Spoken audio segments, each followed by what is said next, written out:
Good evening and welcome to Ville News. I'm your host, Jaylen Hodge, and alongside Zachary Humphreys, we're here to give you the latest local campus and national headlines. Stay tuned because Ville News starts now.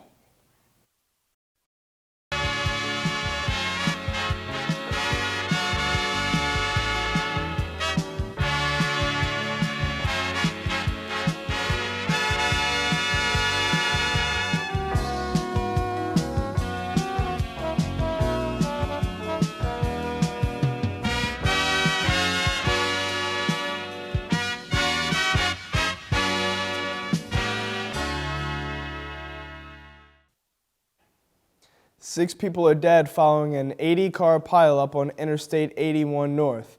The accident is said to be caused by an active now squall in the Schuylkill County area, which overwhelmed the drivers in the northbound lanes. The Schuylkill County Coroner's Office originally named 3 dead following the accident, but added 3 more to the list. On Wednesday morning after investigations, 39 commercial vehicles and over 40 passenger vehicles were involved, with some even catching on fire. The video showed trucks and cars sliding all over the roadway, with thick black smoke from vehicles on fire. Careening vehicles nearly hit passengers who had evacuated from their cars, while a dense fog and snow made visibility extremely low. The massive pileup blocked several miles of the traffic on the highway, making it difficult for the emergency responders to make it to the scene. The rescue efforts were further complicated by the threat of additional snow squalls. The accident comes just weeks after another snow squall was blamed for a 50-car pileup on the highway, which injured 5 people. Lieutenant Governor John Fetterman shared his family's sorrows via Twitter, stating, quote, "Giselle and I express our deepest condolences over this morning's horrific crash on Interstate 81 in Schuylkill County and gratitude to the first responders on the scene, sending love to the families and victims affected by this tragedy," end quote. The road has officially reopened after 2 days of crews cleaning up and repairing the damage to the road. A group of Millersville University meteorology students has worked together to create a tornado research project set to improve tornado warning lead times and enhance understanding of severe weather forecasting techniques.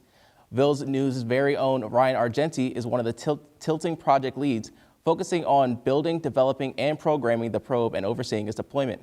According to Argenti, quote, "What really sparked our idea was a desire to not only understand the dynamics of tornadoes, but to also turn ambitions into realities in storm chasing," end quote. The group broadcast these ambitions through a YouTube channel dedicated to filming their journey with storm chasing, including the tornado that started it all. After the group witnessed the destruction left in the wake of the storm, they were determined to find a way to develop life-saving technology. That's where Project Tilting was born. Due to the uptick in tornadoes within the state, there have been over $57 million worth of property damage in Pennsylvania alone between the years 2011 and 2021. The proposed research project will view the difference in cloud-based height at tornagenesis between the Great Plains and Northeast regions, which has previously been overlooked in research compared to the high number of tornado outbreaks in the Central Plains and Southeastern regions. Millersville University's Weather Information Center Director Kyle Elliott will be overseeing the project and mentoring the passionate group. The Millersville students have created a fundraiser to raise the necessary funds for their research and bring awareness to their mission. Now, when we come back, we'll get an update on the weather from the man himself, Ryan Argenti. Yeah, Jaylen, we are actually looking at some more severe thunderstorms coming up actually Thursday evening, and actually some more milder temperatures coming up later this week, actually going into tomorrow. And what those storms will do for us across the lower Susquehanna Valley and across the Commonwealth, I'll get into that here in the full forecast coming up. Stay tuned. Welcome back to Ville News. Jaylen, how do you feel about this weather lately? Man, I've been really cold. I'm ready for some springtime weather. I'm ready for the warmer temperatures. But for more on the weather, let's head to Ryan Argenti. Yeah, Jaylen, I do have to agree with you on that one. I'm expecting some pretty warm temperatures actually going into tomorrow. We are actually going to be hitting the 70s here, and I'll show you this in the 3-day outlook here. Wednesday, that was today, 50 degrees was our high, 42 was our low. Tomorrow we're looking at 70 degrees with the chance of some severe thunderstorms. Lows will be dropping into the upper 40s, and looking at Friday, 54 degrees for our high, 36 for our low. And jumping into our 7-day outlook, we're looking at, for Saturday and Sunday, 56 degrees for both days, and lows will be going into the upper 30s for both Saturday and Sunday. And checking out Monday and Tuesday, great beginning to our work week. And back to you at the desk. Pennsylvania lawmakers have advanced legislation that would ban transgender women athletes from competing on teams that correspond with their gender identity. The state's House of Education Committee voted 15-9 on Tuesday, with the bill's text stating, quote, athletic teams or sports designated for females, women, or girls may not be open to students of the male sex, end quote. According to the bill, sex refers to the biological distinction between males and females based on reproductive biology and genetic makeup. The bill would affect community colleges, state universities, and public schools. A recent spotlight has been on transgender University of Pennsylvania swimmer Leah Thomas, who recently won a title at the National NCAA Women's Division I Championship only weeks ago. Pennsylvania's LGBTQ+ Equality Caucus has fought back against the advancement of the bill, stating that it is another attempt by House Republicans to harm one of PA's most vulnerable communities. This legislation comes after at least a dozen other states passed similar bills, with Republican Governors Spencer Cox of Utah and Eric Holcomb of Indiana already vetoing their state's legislation. Pennsylvania Governor Tom Wolf has signaled that the notion that he would likely veto the bill if it made it to him. A Pennsylvania man charged with assaulting police at the Capitol riot has requested more for time to work out a plea deal. Julian Cater of State College is under indictment on a number of felony counts in connection with participating in the pro-Trump riot that stormed the Capitol in January of 2021 in support of the former president's voter fraud claims. The suspect is accused of assaulting an officer who later died of a stroke and conspiracy to injure others officers with a chemical spray. Cater's lawyers have been working towards a plea deal that would avoid unnecessary expense of judicial resources, so they requested that the judge push back the trial date. Prosecutors state that the man was captured on video with George Tanios as they worked together to attack police directly in the face with the chemical spray, including U.S. Capitol Police Officer Brian Sicknick, who collapsed later that night and died the next day after he suffered 2 strokes. The medical examiner's office determined that he died of natural causes. The U.S. Attorney's Office is set to respond to the requested pushback by Thursday, and the trial is currently set for June 6th. We'll now go to Ruby Mundok with an update of all of our favorite campus sports. Millersville baseball is currently on a 10-game win streak after sweeping Lock Haven last weekend. This win brought their overall record to a whopping 19-5 so far in the season. The Marauders faced off against the Eagles in a doubleheader, winning Game 1 with a final of 12-2 and Game 2 with a score of 3-2. Jeff Taylor, the 2021 PSAC East Pitcher of the Year, and Connor Cook, last year's Freshman of the Year, proved they still have what it takes and recorded their first wins of the season, as well as season-high innings pitched. The team is set to face Wilmington and then will head into PSAC play against East Stroudsburg later in the week. The softball team split a recent doubleheader against Bloomfield, winning Game 1 10-2, but dropping the second game 2-0. Kendra Bumgardner and Gabby Turner both hit home runs in Game 1, helping the Marauders increase the lead and secure the win. Elise Angelo and Gabby Diotavio both had multi-hit games for the team as well. The softball team now heads into PSAC East matchups, hoping to improve their record. Men's and women's golf both made their mark in the Crofton Invitational, with the men's team placing 5th and the women placing 2nd. The men's team collectively shot a .627, with Bobby Lugiano placing 5th out of all participants with a .150. The women's team tied for 2nd place with Westchester University, scoring a .713 collectively. Emma Schoss led the Marauders all weekend, finishing with a team-best .167 over the 2 days. Congrats to all of our Millersville sports teams for their success. Welcome back to Ville News. Both Republicans and Democrats are speaking out to criticize former President Donald Trump for calling Putin a genius for his military campaign in Ukraine. On Tuesday, Trump publicly called on Putin to release any information that the Russian government may have on the current president's son, Hunter Biden. Trump claimed that Biden obtained a hefty payment from Elena Baturina, the former wife of the late former mayor of Moscow. He stated, quote, "She gave him $3.5 million, so now I would think Putin would know the answer to that. I think he should release it," end quote. Hunter Biden spoke out about the accusation in 2020, saying that the claim of payment was false. Trump went on to make more inflammatory statements by saying that Putin's declaration of a large portion of Ukraine was genius. Trump's remarks come shortly after GOP lawmakers urged Joe Biden to more forcefully punish Putin for the war in Ukraine. The Food and Drug Administration has authorized the second booster of COVID-19 vaccine for people aged 50 or over. The Associated Press reports that if it has been at least 4 months since their last booster, then the age group and certain younger people with weakened immune systems are eligible for a fourth dose of the vaccine.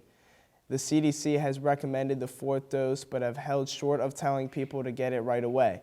During the U.S. Omicron wave, 2 doses were nearly 80% effective against needing a ventilator or death, and a booster pushed that protection to 94%, as reported by the CDC. Vaccine effectiveness was lowest at 74% in immune-compromised people, and only 50% of eligible people for the third dose have obtained the shot.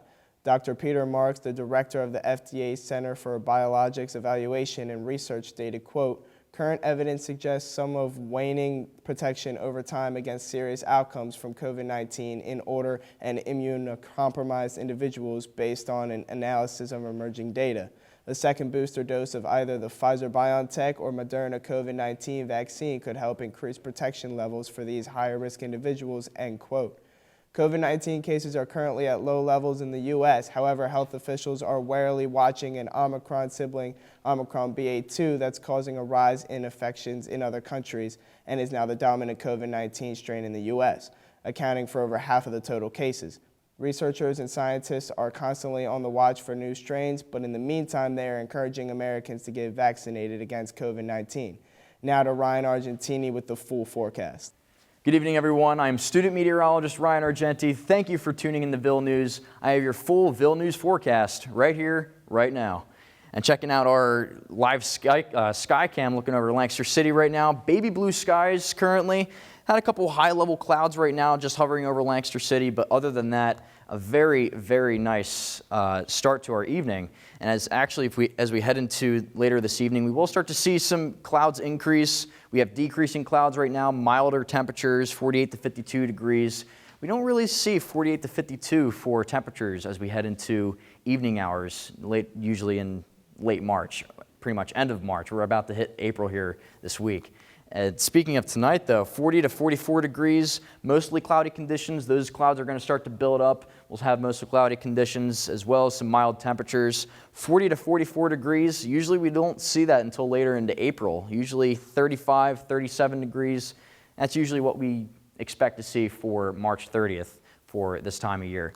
And speaking of mild temperatures, as we head into Thursday, check out those figures right there, 68 to 72 degrees. Oh yeah, Jaylen, I know you were talking about warmer temperatures back there, so this is what you're looking for right here. Mostly cloudy conditions, maybe that's not the best part, mostly cloudy conditions. We are looking at some scattered showers as well, but as we head into Thursday evening, we are looking at some weather risks. I'll step aside for you right here, I'll talk about it a little bit. We are issued for a slight risk by the Storm Prediction Center for central to eastern Pennsylvania, which is in effect from 8 a.m. tomorrow until 8 a.m. Friday. We are looking at some conditions that will be moving through the lower Susquehanna Valley, and there are a couple ingredients that we look for when it comes to severe weather. And the slight risk here that you see right here highlighted just over the northeastern part of the United States here, there are some conditions that will be conducive for significant severe weather, although, like I said, only a couple ingredients. There's usually 4 main ingredients. We're only seeing a couple. So SBC and also myself, we're not expecting much of significant severe weather. So we'll get into the next slide here. Thursday night, we're looking at temperatures hitting right around 46 to 50 degrees, looking at those mostly cloudy conditions and also some thunderstorms. And as we head into Friday, 52 to 56 degrees, mostly cloudy, and also windy as we have high pressure building up right behind us. And as we check out the radar imagery right here, nothing across the Commonwealth, but as we head into the model guidance, you can see right now, severe weather in the deep south right now, heading east over to the northeastern part of the United States, right up here where we're at. That is associated with a cold front, and that cold front will be sweeping through Pennsylvania as we head into tomorrow, bringing us that slight chance of some severe weather and precipitation and scattered showers. But that will start to quickly move off. As you can see right here, model guidance shows Friday, we do see some high pressure building up right behind that cold front. And that's going to start to give us some much nicer conditions as we head into this weekend. That high pressure is still in closer proximity to us. We may have a lingering scattered shower or two Saturday evening going into Sunday morning, but other than that, it clears up real quick for Sunday. And we have a nice start for Monday and Tuesday next week. And checking out our 3-day outlook, Wednesday, 50 degrees was our high for today, 42 degrees for our low, 70 degrees for tomorrow's highs, 48 degrees for a low with those scattered thunderstorms. Friday, 54 degrees for our high and 36 for Friday night's lows. And then checking out our 7-day outlook, Saturday and Sunday looking not too bad, 56 degrees for both days, and highs or lows will be going into the upper 30s. And then checking out Monday and Tuesday, the beginning of our work week, 58 degrees with partly cloudy skies for Monday and mostly cloudy skies for Tuesday. And that's it for the weather right now, and your weather has been brought to you by the Millersville University Campus Weather Service. Visit us at millersville.edu/weather center for all of your latest weather updates. And back to you at the desk. That's all we have this week for Ville News. Thanks for watching, and tune in next week for the newest local, state, and national headlines.